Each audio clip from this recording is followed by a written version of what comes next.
DHS, ডিএইচএস-FW, DME আৰু আইশৰ বিভিন্ন ধৰণৰ পোষ্টৰ লিখিত পৰীক্ষা অলৰেডি হৈ গৈছে। হৈ যোৱাৰ পিছত পুনৰ চৰকাৰে কিয় নতুনকৈ প্ৰমাণপত্ৰ জমা লৈছে আৰু যিসকলে প্ৰমাণপত্ৰ জমা দিয়া নাই সেইসকল কেণ্ডিডেট এতিয়া ৰিজাল্ট চাব পাৰিব নে নাই জনাই দিয়া হ'ব।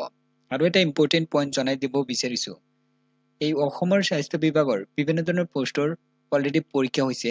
হোৱাৰ পিছত এতিয়ালৈকে ৰিজাল্টৰ ডেট ফিক্স কৰি দিয়া নাই চৰকাৰে। যেতিয়াই ৰিজাল্টৰ ডেট ফিক্স কৰি দিব তেতিয়া আপোনালোকক চেনেলৰ ভিডিঅ'ৰ জৰিয়তে অতি সোনকালে জনাই দিম। যদি চেনেলটো ছাবস্ক্ৰাইব কৰা নাই ছাবস্ক্ৰাইব কৰি কাষত থকা বেল আইকনটো প্ৰেছ কৰি ৰাখক। এতিয়া মই 1 নম্বৰ নোটিছ ওপেন কৰিছো, তাৰ পিছত 2 নম্বৰটো ওপেন কৰিম।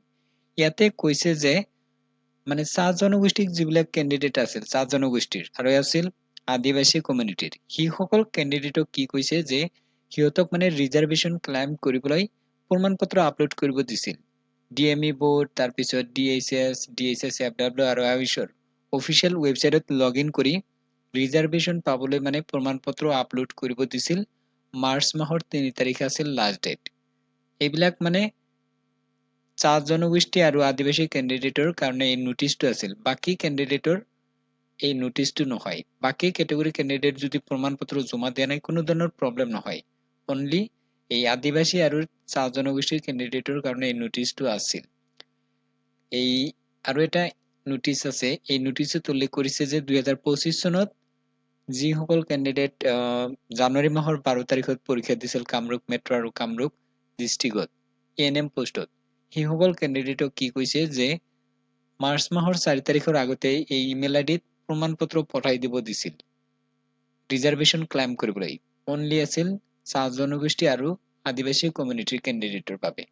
সেইসকল কেণ্ডিডেট পঠাই দিছে ইমেইল কৰি। আৰু যদি কোনোবাই কেণ্ডিডেট ট্ৰাইবছ কমিউনিটিৰ আছিল বা আদিবাসী কমিউনিটিৰ আছিল, সেইসকল কেণ্ডিডেট যদি ৰিজাৰ্ভেশ্যন ক্লেইম কৰা নাই তেতিয়াহ'লে কোনো ধৰণৰ প্ৰব্লেম নহয়, ৰিজাল্ট চাব পাৰিব। কিন্তু কি হ'ব, ৰিজাৰ্ভেশ্যন নাপায়।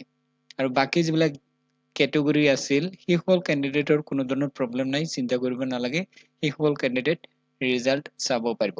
ৰিজাল্টৰ ডেট যেতিয়াই ফিক্স হ'ব জনাই দিয়া হ'ব। চেনেলটো ছাবস্ক্ৰাইব কৰি ৰাখক। এইখিনি আছিল আপডেট, আৰু যদি কিবা নতুন আপডেট আহে জনাই দিয়া হ'ব।